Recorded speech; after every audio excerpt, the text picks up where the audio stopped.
شروع اللہ کا نام لے کر جو بڑا مہربان نہایت رحم والا ہے۔ بکھیرنے والی ہواؤں کی قسم جو اڑا کر بکھیر دیتی ہیں، پھر پانی کا بوجھ اٹھاتی ہیں، پھر آہستہ آہستہ چلتی ہیں، پھر اس چیز کو یعنی بارش کو تقسیم کرتی ہیں کہ جو وعدہ تم سے کیا جاتا ہے وہ یقیناً سچا ہے، اور انصاف کا دن ضرور واقع ہوگا۔ اور آسمان کی قسم جس میں کئی رستے ہیں کہ اے اہل مکہ تم ایک اختلاف والی بات میں پڑے ہوئے ہو، اس سے یعنی عقیدہ آخرت سے وہی پھرتا ہے جو اللہ کی طرف سے پھیرا جائے۔ اٹکل دوڑانے والے ہلاک ہوں جو بے خبری میں بھولے ہوئے ہیں، پوچھتے ہیں کہ جزا کا دن کب ہوگا؟ وہ دن ہوگا جب ان کو آگ میں عذاب دیا جائے گا۔ اب اپنی شرارت کا مزہ چکھو، یہ وہی ہے جس کے لیے تم جلدی مچایا کرتے تھے۔ بے شک پرہیزگار بہشتوں اور چشموں میں ہوں گے، اور جو نعمتیں ان کا پروردگار انہیں دیتا ہوگا انہیں لے رہے ہوں گے۔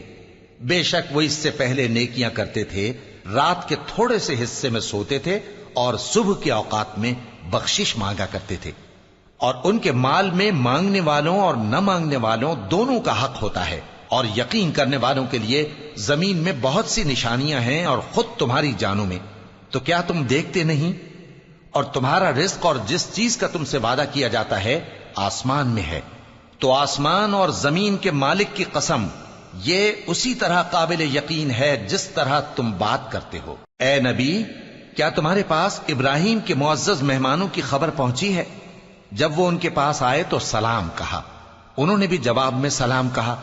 دیکھا تو ایسے لوگ کہ نہ جان نہ پہچان۔ پھر وہ اپنے گھر جا کر ایک بھنا ہوا موٹا بچڑا لائے اور کھانے کے لیے ان کے آگے رکھ دیا۔ کہنے لگے کہ آپ تناول کیوں نہیں فرماتے؟ اور ان سے خوف محسوس کیا۔ انہوں نے کہا کہ خوف نہ کیجے، اور ان کو ایک دانش مند لڑکے کی بشارت سنائی۔ تو ابراہیم کی بیوی چلاتی آئیں اور اپنا منہ پیٹ کر کہنے لگیں کہ ایک تو میں بڑھیا، اوپر سے بانجھ۔ انہوں نے کہا تمہارے پروردگار نے یوں ہی فرمایا ہے، وہ بے شک صاحب حکمت ہے، خبردار ہے۔ شروع اللہ کا نام لے کر جو بڑا مہربان نہایت رحم والا ہے۔ ابراہیم نے کہا کہ فرشتوں، اب تمہارا اصل کام کیا ہے؟ انہوں نے کہا کہ ہم گناہگاروں کی طرف بھیجے گئے ہیں تاکہ ان پر گارے کی پتھریاں برسائیں جن پر حد سے بڑھ جانے والوں کے لیے تمہارے پروردگار کے ہاں سے نشان کر دیے گئے ہیں۔ پس وہاں جتنے مومن تھے ان کو ہم نے نکال لیا، پھر اس بستی میں ہم نے ایک گھر کے سوا مسلمانوں کا کوئی گھر نہ پایا، اور جو لوگ عذاب علیم سے ڈرتے ہیں ان کے لیے ہم نے وہاں نشانی چھوڑ دی۔ اور موسیٰ کے حال میں بھی نشانی ہے، جب ہم نے ان کو فرعون کی طرف کھلا ہوا معجزہ دے کر بھیجا تو اس نے اپنی قوت کے گھمنڈ پر منہ موڑ لیا اور کہنے لگا یہ تو جادوگر ہے یا دیوانہ۔ تو ہم نے اس کو اور اس کے لشکروں کو پکڑ لیا اور ان کو سمندر میں پھینک دیا، اور وہ کام ہی قابل ملامت کرتا تھا۔ اور عاد کی قوم کے حال میں بھی نشانی ہے، جب ہم نے ان پر نامبارک ہوا چلائی، وہ جس چیز پر چلتی اس کو ریزہ ریزہ کیے بغیر نہ چھوڑتی۔ اور قوم سمود کے حال میں بھی نشانی ہے، جب ان سے کہا گیا کہ ایک وقت تک فائدہ اٹھا لو، پس انہوں نے اپنے پروردگار کے حکم سے سرکشی کی، سو ان کو کڑک نے آ پکڑا اور وہ دیکھ رہے تھے۔ پھر وہ نہ تو کھڑے رہنے کی طاقت رکھتے تھے اور نہ مقابلہ کر سکتے تھے، اور اس سے پہلے ہم نوح کی قوم کو ہلاک کر چکے تھے۔ بے شک وہ نافرمان لوگ تھے۔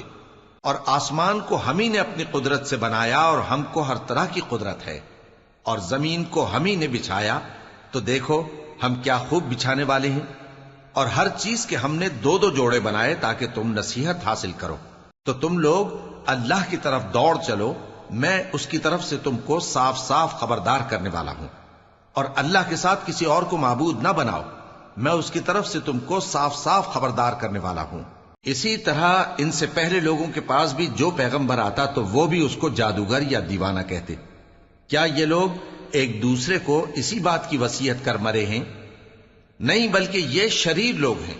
تو اے نبی ان سے منہ موڑ لو، تم کو ہماری طرف سے ملامت نہ ہوگی، اور نصیحت کرتے رہو کہ نصیحت مومنوں کو نفع دیتی ہے۔ اور میں نے جنوں اور انسانوں کو اسی لیے پیدا کیا ہے کہ وہ میری عبادت کریں۔ میں ان سے رزق تو نہیں مانگتا، اور نہ یہ چاہتا ہوں کہ وہ مجھے کھانا کھلائیں۔ اللہ ہی تو سب کو رزق دینے والا ہے، زور آور ہے، مضبوط ہے۔ سو کچھ شک نہیں کہ ان ظالموں کے لیے بھی عذاب کی نوبت مقرر ہے، جس طرح ان کے ساتھیوں کی نوبت تھی۔